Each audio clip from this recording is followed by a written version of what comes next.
Olá, queridos alunos e alunas, sejam bem-vindos a mais uma aula de História.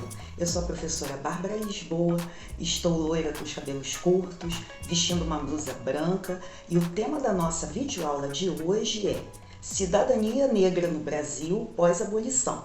Como ficaram as condições de vida dos ex-escravizados e seus descendentes no pós-abolição? Será que na prática eles foram libertos? Como a sociedade percebia essa extensão da cidadania aos ex-escravizados? E como funcionava o racismo no momento do pós-abolição? Bem, esses são alguns dos assuntos que nós vamos tratar na videoaula de hoje. É importante nós destacarmos que, claro, a abolição, juridicamente, ela foi boa porque ninguém quer ser escravizado. Não havia condições econômicas para oferecer dignidade aos negros no pós-abolição. O problema é que a sociedade não ofereceu nenhum tipo de condição para a inserção social desses ex-escravizados e seus descendentes. Não havia emprego, moradia, sem contar o preconceito que existia em relação aos ex-escravizados. Por conta disso, o reflexo desse tratamento aos ex-escravizados é percebido até nos dias atuais sob a forma do racismo. Atualmente, na sociedade brasileira, pessoas negras sofrem com racismo. Segundo alguns estudiosos, o racismo estrutural, ou seja, aquele que está presente nas estruturas das relações sociais, determina as condições e oportunidades das pessoas negras na nossa sociedade. Eles são exemplificados através de estatísticas que mostram que a maioria das pessoas presas são pessoas negras, negros possuem menor grau de escolaridade, ainda nos dias atuais os negros possuem os piores empregos. O fato é que a escravidão chegou ao fim. Os ex-escravizados passam a ser juridicamente iguais perante a lei, mas a lei não lhe dava as garantias de ser aceito na sociedade e de viver com dignidade. Por isso, os recém-libertos viveram dias muito difíceis. Bem, para podermos falar da cidadania negra no pós-abolição e entendermos essas nuances do racismo que ainda prevalecem em nossa sociedade nos dias atuais, é importante destacarmos que o Brasil teve um período colonial onde foi utilizada mão de obra escravizada e que povos africanos de diversas etnias foram tirados do seu continente, da África, para atender a um mercado colonial no Brasil. No século XVI, os europeus estimulam a escravização e o tráfico de escravizados da África para o Brasil. No Brasil, os africanos escravizados são vendidos nos portos e levados para as lavouras e as cidades para trabalharem. Famílias e grupos étnicos são separados, forçados a trabalhar sem descanso, viviam amontoados em senzalas e ainda sofrem castigos e punições. Essa retirada de milhões de africanos pertencentes a diversos grupos étnicos de seu continente é chamado de diáspora africana, porque na verdade eles são espalhados para atenderem a um mercado cruel da escravidão e são obrigados a deixar para trás os seus laços familiares, os seus laços culturais. Por outro lado, nós vemos diversas formas que se estabelecem de resistência à escravidão, tanto com rebeliões, com fugas para quilombos e também com a tentativa de manter os aspectos culturais de suas origens. Tanto que a sociedade brasileira tem uma marca profunda das culturas matrizes africanas. Um outro ponto é que a abolição foi um processo gradual e que havia interesses econômicos internacionais em jogo. Agora, os escravizados foram fundamentais nesse processo de resistência e de luta contra a escravidão. Tanto que, além de promoverem as rebeliões, também procuravam buscar recursos financeiros para poderem comprar cartas de alforria. E a partir da segunda metade do século XIX, parte da sociedade era a favor das causas abolicionistas. E foram criadas também, já nas últimas décadas do Império, as campanhas abolicionistas, onde buscava juntar recursos para comprar cartas de alforria e publicavam as suas ideias em jornais abolicionistas. Esses jornais abolicionistas e essas organizações se rearticulam no pós-abolição e viram um mecanismo de luta contra o racismo e contra as desigualdades de oportunidades na sociedade. Ou seja, buscavam lutar pela dignidade das pessoas negras. Clóvis Moura foi um pesquisador que destaca também a importância das irmandades religiosas e do candomblé como símbolos de resistência cultural e religiosa numa sociedade cheia de preconceitos. Aqui vemos uma imagem do terreiro da Casa Branca em Salvador, Ilê Axé Ianaçoká, templo de candomblé na São Queto, símbolo de resistência negra fundado em 1830. É o primeiro monumento da cultura negra considerado patrimônio histórico do Brasil, tombado pelo IPHAN em 1986. Como o candomblé não era considerado uma religião, havia uma opressão racial e ideológica e, por conta disso, uma frequente perseguição ao culto. Interessante que no pós-abolição, essas organizações religiosas foram importantes polos de resistência cultural. Tanto que, após as festividades religiosas, eram comuns as reuniões para as manifestações culturais, como o jongo e o samba também, que se desenvolveu nesses ciclos. Um exemplo é a história da Tia Ciata, que saiu de Salvador, se estabeleceu no Rio de Janeiro, onde hoje é a zona portuária, na região da Gamboa, vendia seus tabuleiros com quitutes, onde hoje é a Praça 11, e promovia em sua casa encontros e festas entre lideranças religiosas e sambistas. Na imagem à esquerda, vemos uma das raras imagens da Tia Ciata, e na imagem à direita, a Rua Visconde de Itaúna, onde ficava a casa de Ciata.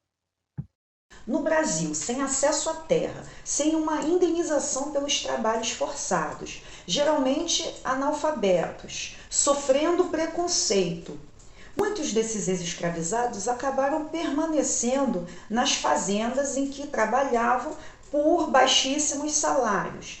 Alguns mudavam de fazendas, mas não possuíam um trabalho seguro e que oferecesse boas condições de sobrevivência. Alguns migraram para as cidades e tentaram viver como ambulantes, vendendo quitutes, vendendo doces, oferecendo alguns serviços, como de sapateiro. Ou seja, passaram a sobreviver com subempregos, o trabalho informal ou artesanato. Por isso, aumentava significativamente nas cidades o trabalho de ambulantes, empregadas domésticas, quitandeiras. Muitos passaram a morar nas ruas ou em cortiços. Por isso que nós percebemos que os resquícios da escravidão permaneceram nessa sociedade.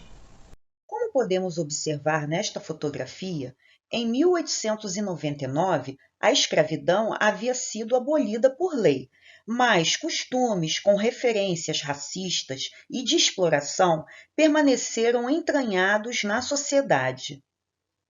E para agravar mais ainda essa questão do racismo no Brasil do pós-abolição, no final do século XIX, chegaram as ideias que foram cunhadas na Europa no século XVIII de diferenças biológicas entre as raças.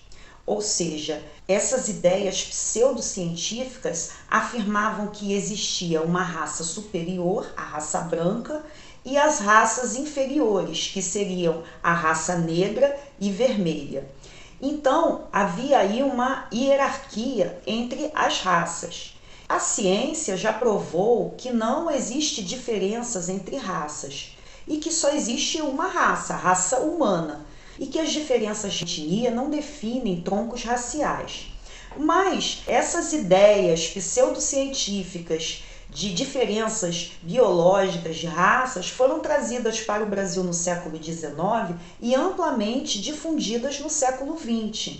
E ainda foram influenciadas pelas ideias do darwinismo social e da eugenia, que foram desenvolvidas no século XIX a partir do surgimento do positivismo. Essas ideias pseudocientíficas estimularam a vinda de imigrantes europeus para o Brasil para trabalharem e também para servirem como uma política de branqueamento da população através do processo de miscigenação. Nessa pintura do início do século XX, de Pedro Pérez, chamada Fascinação, temos um exemplo dessas reflexões de questões raciais. Na obra A Redenção de Kant, são abordadas as teorias raciais controversas do fim do século XIX e o fenômeno da busca pelo embranquecimento gradual das gerações de uma mesma família por meio da miscigenação. É claro que os negros passam a ser vistos como um problema para as classes dominantes. Logo, o racismo ele se evidencia e essas ideias pseudocientíficas de diferenças raciais acabam enfatizando mais ainda o racismo na sociedade, promovendo uma ideologia de que branquear a sociedade é o melhor para o seu desenvolvimento. No Brasil, a partir da década de 1930, ocorreu um deslocamento do enfoque entre as pseudo-diferenças de inteligências entre as raças para a ênfase nos aspectos culturais. E aí começaram a enfocar os aspectos da mestiçagem e da convivência harmônica e hierarquizada entre as raças. Construiu-se uma ideia que, na verdade, é um mito de que existia uma democracia racial no Brasil. E essa pseudo-convivência harmônica entre as raças, na verdade, só serviu para mascarar cada vez mais o racismo presente. O termo raça, ele serve para mostrar o quanto a cor da pele, o tipo de cabelo e outras características podem determinar o lugar social dos sujeitos e também que as oportunidades elas não são iguais para todos. Por isso que vale destacarmos a atuação dos movimentos sociais, principalmente o movimento negro, nessa discussão e atuação no combate ao racismo. O movimento negro começa a se desenvolver a partir da década de 1930, através da Frente Negra Brasileira. A partir de 1944, surgem novas organizações negras, como o Teatro Experimental do Negro, que teve participação determinante do professor Abdias do Nascimento. Na fotografia, vemos Abdias do Nascimento. Considerado um dos maiores expoentes da cultura negra e dos direitos humanos no Brasil e no mundo, foi oficialmente indicado ao Prêmio Nobel da Paz de 2010.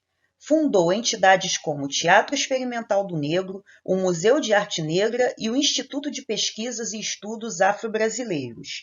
Foi um idealizador do Memorial Zumbi e do Movimento Negro Unificado, e atuou em movimentos nacionais e internacionais como a Frente Negra Brasileira, a Negritude e o Pan-Africanismo. Portanto, é importante conhecermos a diversidade cultural do Brasil e compreendermos como se estabeleceram as relações étnico-raciais, para que possamos combater o preconceito, o racismo e lutar pela igualdade de oportunidades entre todos na nossa sociedade. Só pensando no respeito à diversidade e à pluralidade é que podemos um dia chegar à tão sonhada igualdade de direitos. As leis que coíbem o racismo foram produtos de lutas de décadas dos movimentos sociais, porém elas não são suficientes para acabar com ele. É necessário denunciarmos os crimes de racismo, valorizarmos o estudo das relações étnico-raciais e criarmos espaços de um amplo debate social e políticas públicas de afirmação positiva e de reparação para os descendentes de povos africanos e indígenas. Agora vamos ao nosso desafio? Observe a imagem ao lado da tia Ciata. Ela promovia festas e encontros em sua casa, sobretudo após reuniões religiosas.